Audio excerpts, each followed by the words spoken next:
Snoop Dogg stands as a cultural icon within the entertainment industry. His musical journey commenced with gangster rap, a genre characterized by its raw depiction of the violent struggles inherent in urban life. Originating in Los Angeles during the 1980s, gangster rap found its roots in the stark, explicit albums of artists like Ice-T and NWA. This controversial musical movement faced substantial criticism for its perceived glorification of violence and the demeaning portrayal of women. Snoop Dogg, hailing from the challenging environs of eastern Long Beach, has consistently asserted that he never officially joined a gang, although he associated with its members. Growing up in an area rife with turmoil, he became an inadvertent participant in the crossfire of territorial disputes among different factions of the notorious Crips gang. This backdrop adds a complex layer to Snoop Dogg's narrative, shedding light on the intricate intersection of his personal experiences and the broader socio-cultural landscape that influenced his artistic evolution. In his childhood, Snoop Dogg took on various odd jobs, such as selling candy, delivering newspapers, and bagging groceries, in order to assist his mother and two brothers financially after his father relocated to Detroit. Despite facing economic challenges, Snoop remained a dedicated student and athlete, eagerly anticipating the weekly services at one of the neighborhood's many storefront churches. Surprisingly, it was within the church that Snoop initiated his musical journey. Displaying early musical aptitude, he started playing the piano at the age of 5 and participated in church plays. Despite his mother's efforts to steer him towards singing in the choir and engaging in football, Snoop found himself drawn to a different path during his teenage years. He confessed to falling in with the wrong crowd, leading him to navigate the streets and get involved in the hustling of illicit substances. This phase in his life marked a significant divergence from the church-based upbringing that initially shaped his artistic inclinations. Born in the 1970s, Snoop Dogg's childhood was marked by his mother's penchant for a TV show called Charlie Brown, which featured a character named Snoopy. Reportedly, Snoop developed a deep affection for the character, and as a result, his mother affectionately bestowed upon him the nickname Snoopy. However, the evolution of his stage moniker didn't stop there. The remainder of his iconic stage name, Doggy Dogg, was inspired by a cousin who went by the moniker Tate Doggy Dogg. Despite his cousin's initial reservations about the adoption of the name, Snoop Dogg was resolute in his vision. He declared to his cousin, "Tate, I'm gonna take this name to the stars." Little did they know that this amalgamation of childhood nostalgia and familial influence would indeed become a name synonymous with rap royalty and a lasting legacy in the world of entertainment. At the age of 15, Snoop Dogg had already carved out a reputation as one of Long Beach's most influential young rappers, making a mark on the city's vibrant hip-hop scene. However, his promising trajectory faced a sudden detour barely a month after his graduation from Long Beach Polytechnic High School. Snoop found himself incarcerated on a drug charge, an unfortunate turn of events that became a recurring theme as he returned to jail multiple times for probation violations. During his time behind bars, Snoop received advice from older inmates who recognized his potential. In a candid interview, he revealed that these seasoned individuals urged him to redirect his life, emphasizing that he didn't belong in prison. They encouraged him to pursue a path outside of crime, leaving a lasting impact on the young rapper. Upon his release, Snoop Dogg made a pivotal decision to distance himself from the drug trade and wholeheartedly focus on his aspiration to become a professional musician. Despite his setbacks, he had already dedicated 7 years to honing his craft, with his musical journey starting back in 6th grade when he performed a song titled Super Rhymes in front of his classmates. This commitment marked the beginning of a transformative phase in Snoop Dogg's life, where he channeled his energy towards his true passion and set the stage for an illustrious career in the music industry. Encouraged by the overwhelmingly positive response from his classmates after a captivating performance in 6th grade, Snoop Dogg committed long hours each night to studying the skills of professional rappers. With a keen focus on refining his craft, he collaborated with neighborhood friends to develop his unique style. Drawing inspiration from East Coast rappers, particularly idolizing Slick Rick, Snoop immersed himself in the artistry of the genre. However, his biggest idol, Slick Rick, eventually faced legal troubles related to a shooting and found himself incarcerated. Undeterred, Snoop Dogg began writing and recording his own material, ultimately signing a 90-day record contract with a talent agent from Carson. However, he withdrew from the deal under pressure to tone down his lyrics, refusing to compromise his artistic expression. In his journey through the Long Beach rap scene, Snoop collaborated with various local partners and eventually formed a group with Nate Dogg and Warren G called 213. The trio gained significant popularity in Long Beach, selling over 500 homemade tapes of Snoop's material directly to rap fans from the trunk of a car. One of these tapes made its way to Dr. Dre, the founding member of NWA, who was venturing into a solo career and establishing Deathrow Records. Initially, Snoop Dogg's first encounter with Dr. Dre didn't go smoothly, as he hung up thinking it was a prank call. However, Dr. Dre, impressed by Snoop's talent on a 213 demo played by Warren G, invited him to the studio. There, during a session, Dre played the instrumental for Easy Does It by Eazy-E to test Snoop's abilities. The impressed Dre then extended an invitation to Snoop to collaborate on making records together, a pivotal moment that would reshape Snoop Dogg's career and contribute to the iconic sound of Deathrow Records. The partnership between Snoop Dogg and Dr. Dre proved to be a game-changer from the start. Their collaborative efforts commenced with a title-track rap duet for the Deep Cover soundtrack, effectively catapulting Deathrow Records into the limelight. The overwhelming response to this collaboration prompted Dre to feature Snoop prominently on his groundbreaking 1992 solo album, The Chronic. This album, characterized by its infusion of melody into gangsta rap, marked a significant shift, capturing the attention of mainstream radio programmers. The success of their collaborations quickly turned Dre and Marion, Suge Knight's Deathrow Records, distributed by Interscope Records, into the most successful rap label in history. The single Let Me Ride from The Chronic even earned a Grammy for Best Rap Solo Performance. Snoop Dogg's solo career took flight after his notable contributions to The Chronic. Dre, now producing for Snoop, worked on the debut album titled Doggy Style throughout 1993. Due to immense public demand and pressure from retailers, the album was released on November 23, 1993, even though it was unfinished. Despite its incomplete state, Doggy Style surpassed The Chronic, achieving quadruple platinum status and receiving widespread acclaim from critics. In the wake of this success, Snoop Dogg faced a significant legal challenge.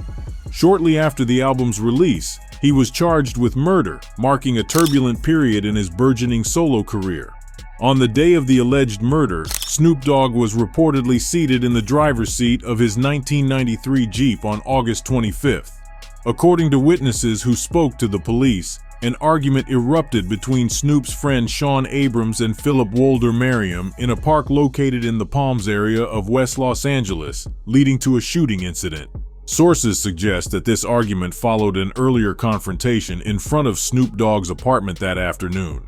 During this earlier altercation, Wolder Marion allegedly brandished a weapon and made threats against the rapper's life. As per police accounts, Snoop, accompanied by his bodyguard McKinley Lee and Sean Abrams, pursued Wolder Marion to Woodbine Park, located 3 blocks away. At 7:20 p.m., McKinley Lee reportedly shot Wolder Marion. Lee claimed that he acted in self-defense, asserting that Wolder Marion had pointed a pistol at their vehicle, prompting the use of force in response to the perceived threat. A few months after the alleged murder incident, Snoop Dogg's debut album made an impactful entry into the national pop charts, securing the top spot at number 1 and selling an impressive 803,000 copies.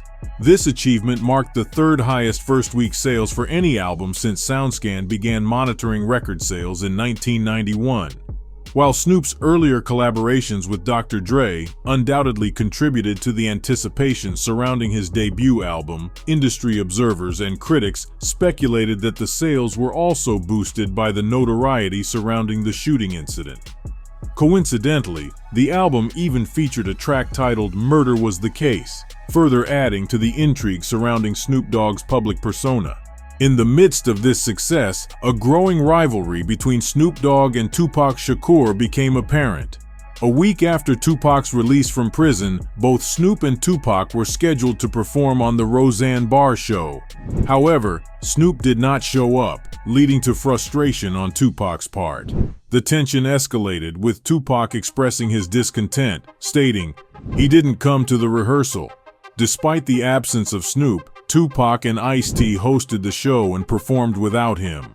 The dynamic between Tupac and Snoop reflected a burgeoning rivalry, with Tupac considering himself like a little brother to Deathrow Records co-founder Suge Knight. Despite Snoop's longer tenure on Deathrow Records, Tupac didn't hold the same level of respect for him, adding an additional layer of complexity to the dynamics within the record label. In 1996, Snoop Dogg expanded his musical influence by establishing his record label, Doggy Style Records, which operated as a subsidiary of Deathrow Records. One of his initial signings was Charlie Wilson, a prominent artist from the Gap Band. This move demonstrated Snoop's desire to venture into artist management and further diversify his musical endeavors. However, 1996 also marked a pivotal year for Snoop Dogg personally, as he faced and was ultimately acquitted of murder charges. Despite the legal victory, the trial took a considerable toll on him, both mentally and emotionally. In the aftermath, Deathrow Records began recouping against Snoop's substantial legal bill, which amounted to $5 million. The fact that Knight had entirely financed the legal defense worked legally in justifying the label's decision to cease paying Snoop while collecting against the debt. This understandably strained the relationship between the label and its sole remaining marquee superstar. According to Snoop, he faced challenges in receiving royalties until the legal fees from his murder trial were settled. Adding to the difficulties, his sophomore album, Thaw Dogfather, released during this period, received criticism from both fans and critics despite achieving double platinum status. The album failed to produce any hit singles, contributing to a challenging time for Snoop Dogg both professionally and personally. The growing discontent between Snoop and Deathrow Records became more palpable as months passed, reflecting a strained partnership that would eventually lead to significant changes in Snoop's career trajectory. Snoop Dogg also had clashes with his friend and label mate Tupac Shakur. In one of his interviews, Snoop recounted a pivotal moment in New York, just before the MTV Awards, where Tupac Shakur tragically lost his life. According to Snoop, he and others were present in Central Park when Angie Martinez approached him, sharing details about an encounter between Tupac and Nas. Tupac, according to Snoop, issued a warning to Nas. He informed Nas about an upcoming diss track where he planned to target Nas, Biggie, Jay-Z, and others. Tupac allegedly told Nas that if there were no ill feelings, Nas shouldn't respond with a diss track, and in return, Tupac would refrain from further retaliation. Snoop emphasized that he witnessed the entire exchange. In one of his interviews, Snoop recounted the aftermath of the encounter in Central Park, highlighting the impact it had on his relationship with Tupac. According to Snoop, despite having a group of about 15 individuals with him during the incident, they were merely observers, not actively involved. After the incident, Angie Martinez approached Snoop and suggested he share his perspective on the matter during a radio interview. Snoop agreed and attended the interview. However, things took an unexpected turn when Martinez shifted the focus to Biggie and Puff Daddy. Snoop expressed his loyalty to them, stating, "Oh, them my n***s, I love them n***s. They make good music." This statement apparently led to a perceived betrayal by Tupac and his associates, resulting in a strained relationship. In the face of setbacks, Snoop Dogg showcased resilience by collaborating with Tupac Shakur on the 1996 single, Two of America's Most Wanted. Tragically, this proved to be one of Tupac's last songs, as he was shot on September 7, 1996, in Las Vegas and passed away 6 days later. Despite the challenging circumstances, Snoop demonstrated strength and resilience, channeling his energy into the creation of the Doggumentary EP. This project, comprising remixes and new tracks, was intended to satiate fans until his next full-length album.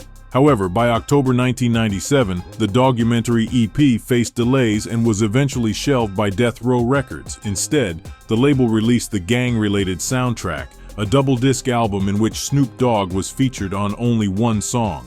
Feeling confined and betrayed, Snoop saw his royalties slowing down, prompting him to express his frustrations towards the label and its leadership. Frustrated by the inability to release music through official channels, Snoop took to the streets to voice thinly veiled disses against his label. The departure of Dr. Dre from Deathrow in 1996 due to a contract dispute further exacerbated the tension. With this backdrop, Snoop Dogg co-produced his next album, Tha Doggfather, alongside Daz Dillinger and DJ Pooh. This period marked a challenging chapter in Snoop's career, as he navigated the complexities of industry disputes while striving to maintain his artistic integrity. In 1997, No Limit rapper Mystical extended an invitation to Snoop Dogg to collaborate on his record Unpredictable. Snoop contributed to the track Gangstas alongside label head Master P. This collaboration marked the beginning of a positive relationship between Snoop and the No Limit rappers, leading to another guest appearance on No Limit artist Silkay the Shocker's LP. Reflecting on a critical moment in his career, Snoop Dogg recounted an encounter with Master P after a studio session. Initially contemplating a fee of $1,500 for his verse due to financial challenges, Snoop was surprised when Master P handed him a check the next day, revealing a substantial amount of $35,000. This unexpected generosity left a lasting impression on Snoop, who admired Master P's straightforward and supportive approach. Subsequently, Master P invited Snoop to his office to discuss ongoing projects. During this meeting, Snoop mentioned his plans for an album titled Deathrow. Master P, concerned about the potential repercussions of such a venture, warned Snoop that he might not live to see that album come out. Instead, Master P presented Snoop with an alternative offer, emphasizing the prospect of having his own assets and independence without being beholden to external control. This pivotal moment marked the beginning of a significant shift in Snoop Dogg's career and business affiliations. At the time, Snoop Dogg faced financial limitations, with his residence and cars registered under Suge Knight's name. This lack of autonomy led to a significant decision when Master P offered Snoop the opportunity to sign contracts on his own terms and regain control over his assets. In choosing to align with Master P, Snoop and his family relocated to New Orleans, marking a transformative moment in his career and personal life. In April 1998, The Source featured Snoop Dogg on its cover with a clear message: Snoop Dogg wants to leave Deathrow. The accompanying article was a scathing critique of Suge Knight and Deathrow Records, reflecting the heightened tensions on the West Coast. Shortly thereafter, it was officially announced that Snoop Doggy Dogg was joining No Limit Records. On August 4, 1998, No Limit Records and Priority Records released Snoop Dogg's third album, Da Game Is To Be Sold, Not To Be Told. This marked a departure from his earlier West Coast-focused albums, as the project featured predominantly No Limit artists. It was also the first album released under a slight modification of his stage name to Snoop Dogg for contractual reasons. However, the album received generally negative to moderate reviews, with critics noting it as one of Snoop Dogg's weaker releases. 2 years later, Snoop directly signed with Priority Records, a label known for hosting gangsta rap pioneers NWA. During his time with Priority, Snoop collaborated with the Neptunes on the hit Beautiful, showcasing a softer and less contrived image for the hip-hop icon. This phase marked a reinvention of Snoop Dogg's musical identity and showcased his adaptability in navigating the ever-evolving landscape of the hip-hop industry. On April 4, 2006, a pivotal moment unfolded in the tumultuous saga of Deathrow Records and its founder, Knight. Simultaneously, both entities sought refuge in Chapter 11 bankruptcy protection, triggered by the appointment of a receiver tasked with acquiring and auctioning off their assets. This legal maneuver was a response to the civil case initiated by Lydia Harris. Notable among the unsecured creditors to Deathrow were the Harrises, claiming a substantial $107 million, along with entities such as the Internal Revenue Service, $6.9 million, Coke Records, $3.4 million, and Interscope Records, $2.5 million. The list extended to include various artists who had once been signed to the label. Snoop Dogg reportedly lost $2 million. In the wake of these financial upheavals, Knight ultimately relinquished control over Deathrow Records and his personal assets, succumbing to the oversight of Chapter 11 trustees who assumed command of both cases. On February 9, 2022, Snoop Dogg made a significant announcement regarding the acquisition of the Deathrow Records trademarks from MNRK Music Group. While the initial transaction excluded the immediate rights to the label's catalog, reports surfaced indicating that negotiations were underway for Snoop Dogg to secure the catalogs of both himself and other Deathrow artists from MNRK. Just 2 days later, on February 11, 2022, Snoop Dogg marked a 26-year hiatus from the label by releasing his third studio album under Deathrow Records. It's worth noting that Snoop Dogg's acquisition did not encompass the rights to Tupac or Dr. Dre's albums, as these rights had reverted back to Interscope Records. Despite this, on March 4, 2022, during an interview with Tidal, Snoop Dogg asserted that he had obtained the rights to all albums previously released on Deathrow Records, including his debut studio album Doggy Style and Dr. Dre's The Chronic. However, Dr. Dre's lawyer Howard King refuted these claims just 2 days later, dismissing them as false reports and affirming that the rapper still maintained complete control over The Chronic, which subsequently returned to streaming services on February 1, 2023. In a subsequent development on April 18, 2022, it was disclosed that Deathrow Records was set to launch its own streaming service. A distinctive feature of this platform was its commitment to providing higher royalties to its artists compared to mainstream music streaming services.